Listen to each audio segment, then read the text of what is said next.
Some of you have been serving a life sentence in a prison that never existed. A prison built from words, the names they called you, the failures they reminded you of, the mistakes you made years ago that you still replay every night in the darkness. But hear this, your past is not your identity.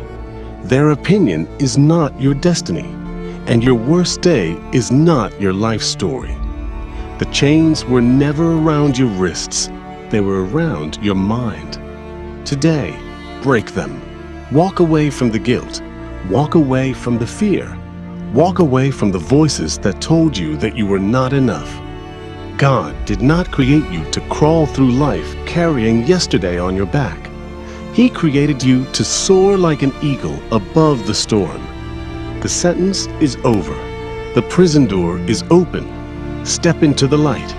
Your best days are not behind you. They begin today.